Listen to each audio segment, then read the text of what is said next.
We have the presentation? Okay. My name is John Trougakos. I'm from the University of Toronto.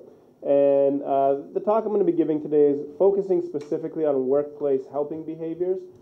These are largely voluntary behaviors by employees that lie outside of their formal job requirements, but are very beneficial to the employees and the organizations in the successful functioning of the organization and of the work teams.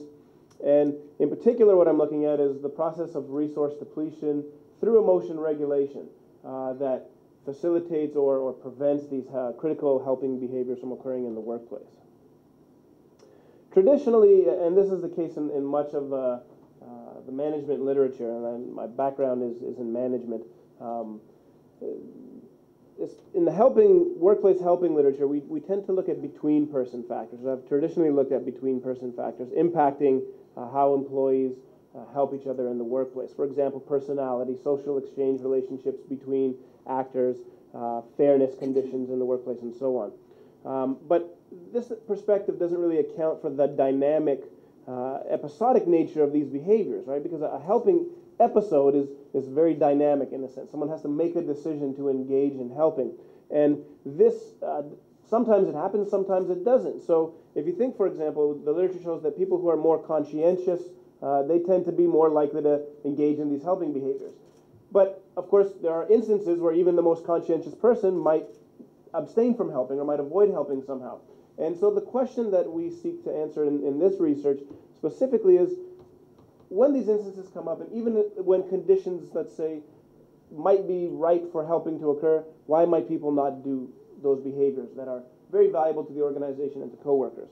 And by taking an episodic approach, we can look at specific instances throughout days that can give us insights as to why this happens on a day-to-day basis, rather than a very broad, general perspective. If we consider this dynamic perspective, there are a few studies that have begun to look at helping at the within-person perspective. And what we actually see from these studies is that quite a bit of the variance in helping occurs at the within-person level. Right? There is within-person fluctuation that is happening here. So this tells us that a lot of this past research looking at between-person levels and organizational level of these behaviors happening has missed some important insights that we can get by looking at a more narrow focus and a more concentrated focus on these types of behaviors. The majority of this research has focused on affective processes, emotional processes.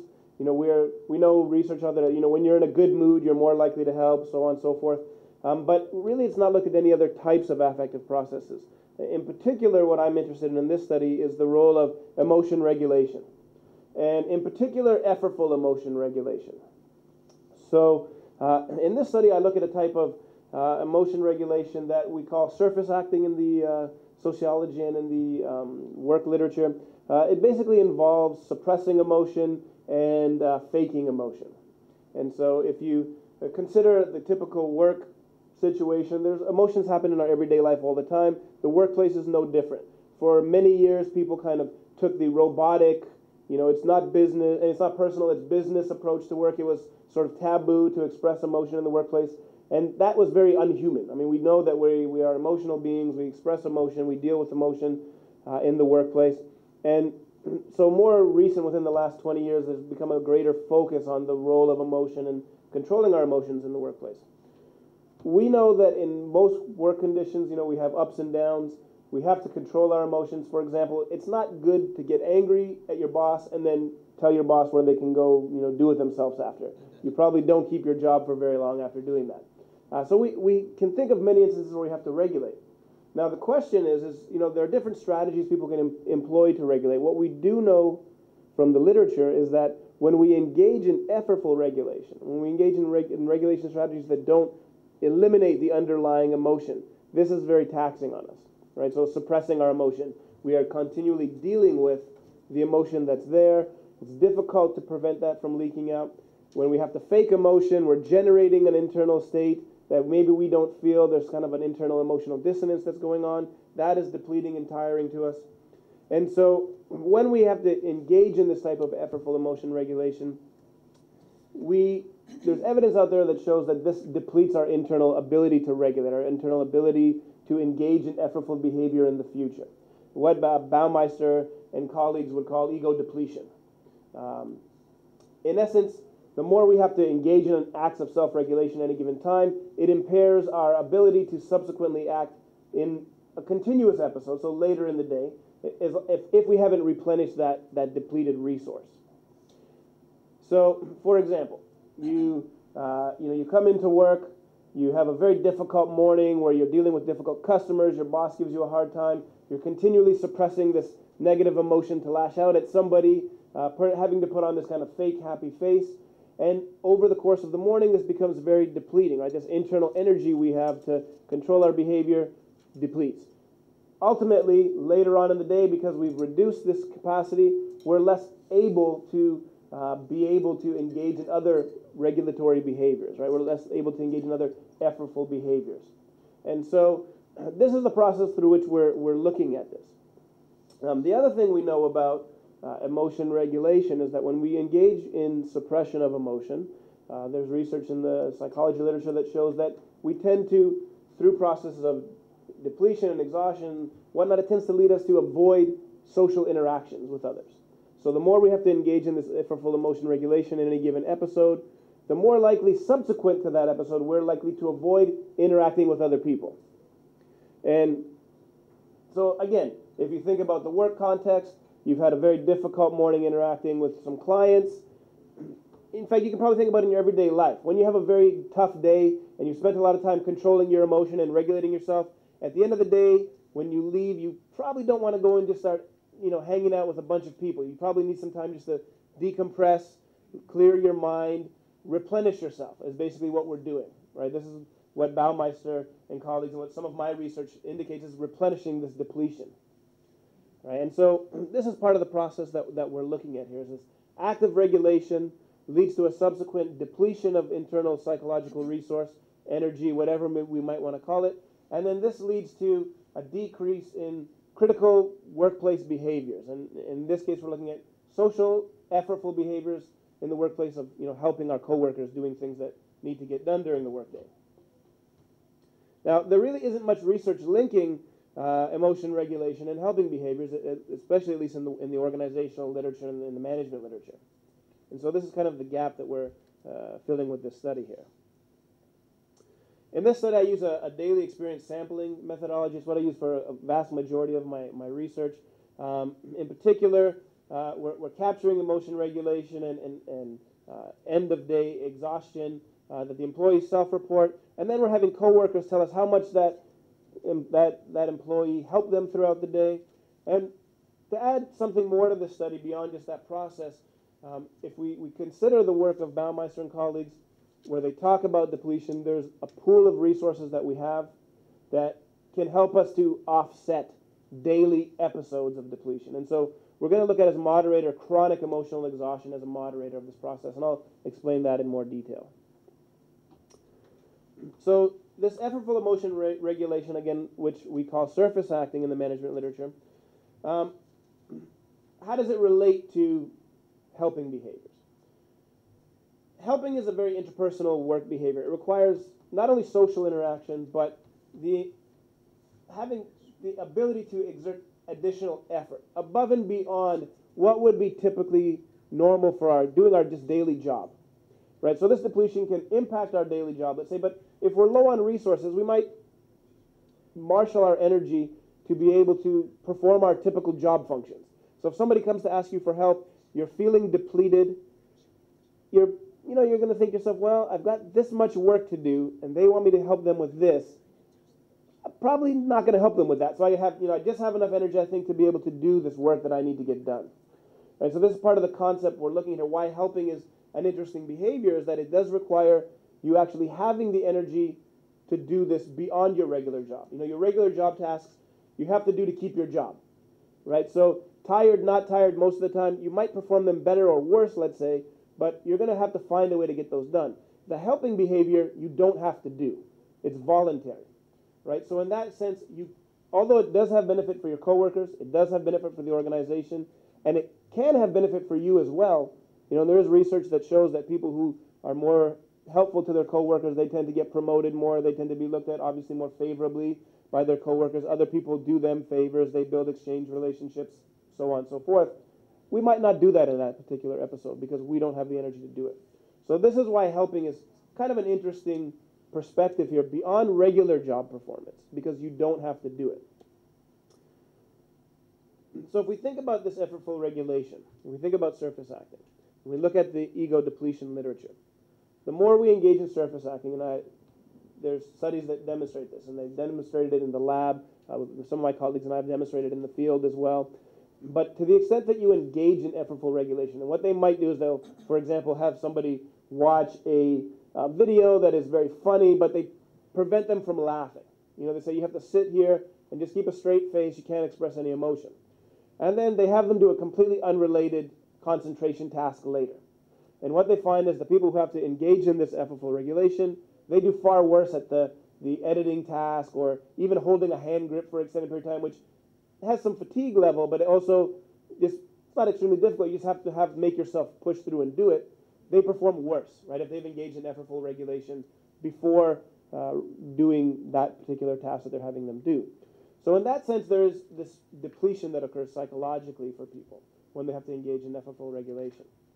And again, as I've said, this type of regulation also leads to people avoiding social contact. So for example, in a previous study, colleagues of mine and I, we had people engage in effortful regulation doing, they were basically soliciting people to fill out a survey. And we gave them conditions under which to present their emotions that they had to present to the people they were interacting with. They're being customer service representatives in essence. And what we found was that the people who, they were given two conditions. One was a suppress emotion condition. That is, you don't want to bias the results of the survey. You want to be very straight-faced and, don't show emotion because you might alter the response the person might give you. Versus a more natural, be positive and engage the person more friendly-like. And what we found, the people who were in the suppression condition, they actually avoided more people. So what we had is we had people walking by, standing at a booth, and the people that passed the booth, they had to, within a certain area, go up to them and say, "Excuse me, do you mind filling out this survey?" The people who were in the suppression condition actually had fewer people pass through the area that they didn't approach, that they could have and technically should have approached based on the condition we gave them, the instructions. And we had an RA kind of scoring the number of people that went through the area and the number of people that were engaged, that they at least attempted to engage, and the number of people that they just inexplicably just passed by without even saying a word to them. And so this suppression of the emotion that they were feeling to do this task, when they were in that condition, they had a higher incidence of just avoiding contact with people compared to people who were in a non-suppression condition. So because of this, we see two things. One, we see the effortful regulation, the surface acting, is going to lead people to be depleted. It's going to lead them to have greater feelings of psychological exhaustion in the day. And as a result, also, it's going to lead people to not seek to engage with other people, right, and interact with them. So this leads to the first three hypotheses. One, surface acting earlier in the day is positively related to end-of-day feelings of mental exhaustion by the individuals. Two, end-of-day exhaustion is negatively related to helping coworkers. Right? So if you're feeling tired, you're feeling depleted, you're not going to engage in those helping behaviors. And three, the surface acting earlier in the day has an indirect effect on end-of-day feelings of exhaustion through, on end-of-day helping behaviors through feelings of exhaustion. Right? So to the extent that you engage in surface acting, this leads you to feel exhausted, which ultimately reduces the likelihood that you're going to help your coworkers. So that's the basic chain of the model. Now, there are ways that people can counteract this. This is what we're trying to find out. How can people deal with this? And according to ego depletion theory, Baumeister and colleagues' theory of regulatory personal resources, we have a central pool of resources that we draw upon each day for our self-regulation. And to the extent that this pool is greater, the greater we have an ability to offset any events that might happen during a given episode that would reduce our capacity to subsequently regulate. So we have a greater capacity to regulate, basically, is the idea. When we have this greater capacity, those people who have a greater capacity are more likely to be able to deal with difficult situations throughout the day and still maintain positive behaviors and productive behaviors more effectively later on during the day. As a proxy for this kind of resource pool, we're looking at chronic levels of emotional exhaustion. So the extent to which, and you'll see how we measure this to kind of differentiate chronic from daily, but the extent to which people generally report feeling burnt out, basically, in their life. And of course, the greater the level of burnout someone generally feels, the lower the tolerance they have for depletion on a momentary basis. Right? So you have less resources to expend to begin with when you are encountering depleting experiences. Of course, if you are less burnt out, you have greater resources, you have greater buffer against daily episodes that might happen that might lead you to be depleted, and so you can maintain productive behaviors like helping more effectively and be able to basically offset the daily feeling of exhaustion more effectively, which is really what we're looking at here, is the extent to which engaging in emotion regulation leads to daily exhaustion, to the extent to which that is actually buffered by having a greater resource pool to start with, going into each day with a greater resource pool.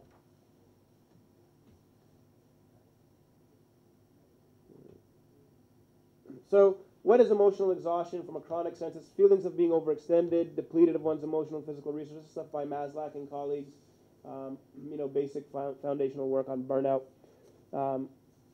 And again, we use this as a baseline indicator of someone's overall resource pool that they generally have going around on a day-to-day basis.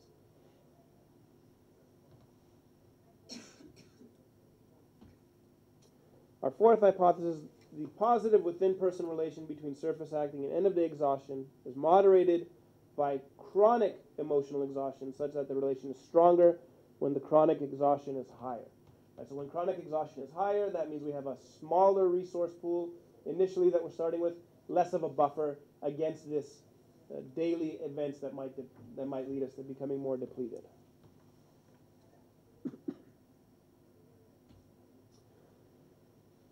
So how do we conduct this study? First of all, we gave our participants an initial survey, and the group was a group of university employees with full-time jobs. We gave them an initial survey. We've got demographics and other general trait variables, and in particular, they rated their chronic levels of emotional exhaustion. So this was before 2 weeks before we started the second part of the study. Then after 2 weeks, we did 10 days of email diary surveys with employees. So we sent them email questionnaires for 10 consecutive working days. And we also, at the end of each day, sent their coworkers, they nominated coworkers that they interact with frequently in the workplace, that were in their work group, that had close proximity to them, that could witness their daily behaviors. And the nominated coworkers also provided ratings to us via email on the focal employees' helping behaviors each day in the workplace. So in the mid-afternoon, we had the focal employee tell us how much emotion regulation they had engaged in earlier in the day. At the end of the shift, we had the focal employee tell us how exhausted they felt at the end of the workday. So to the extent that they felt depleted, basically, or mentally exhausted.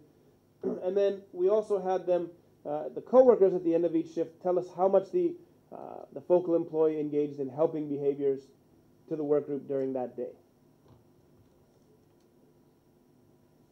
And of course, this was done over 10 working days.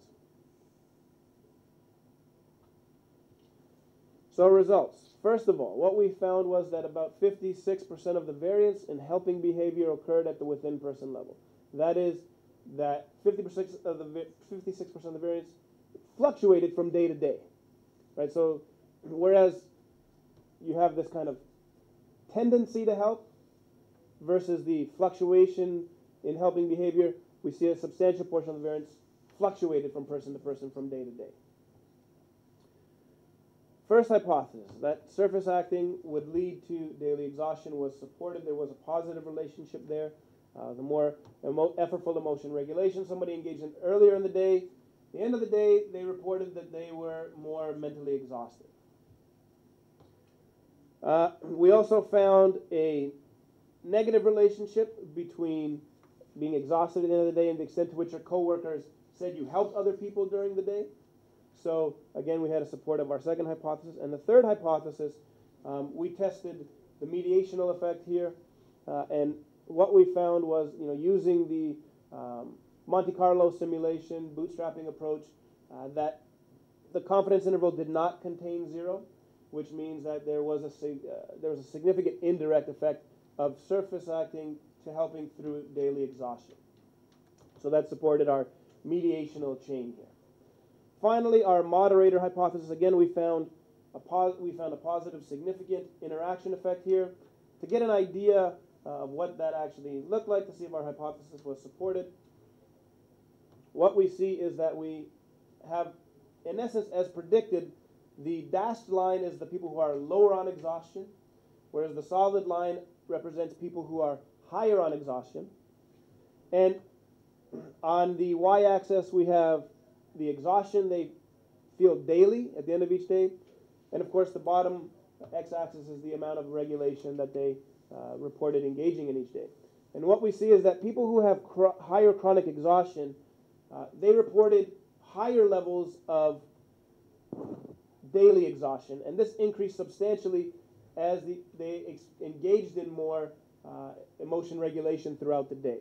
So what this basically shows is that their baseline level of resource, people who have a smaller baseline level, that is, they're more chronically depleted each and every day, on any given day, they're less able to deal with the emotion regulation that they need to in the workplace, right, effectively, without it taking a greater toll on them. So they become more exhausted the more emotion regulation they engage in, compared to people who generally are not burnt out in the workplace, right? So that supports our predicted moderation hypothesis. So there are a few conclusions we draw from this. Again, this research looked, of course, at work employees and helping behaviors in the workplace. It can extrapolate to other contexts as well, because the processes are some very general psychological processes that we apply here. In particular, while there is a lot of work, especially in the organizational literature, on sort of organizational factors and between-person factors, growing evidence is indicating in the management literature, and I know that other literatures do a better job of definitely looking at within-person behaviors and fluctuations, but it's an area that is growing in the management literature, that where we, for too long, kind of looked at employees as, one-size-fits-all or very generic, and put a very, basic perspective on what a worker should be and the dynamics that should take place in the workplace. And we kind of, for a long time, ignored the fluctuations that happen to people in the workplace. We just assume that business is business. It's not, there's no room for, variation for the person in there. And that proves to be very costly, of course. As anyone knows who's worked, you don't have the same day every day. Just because you are a conscientious person doesn't mean you're going to do the same job every day, right?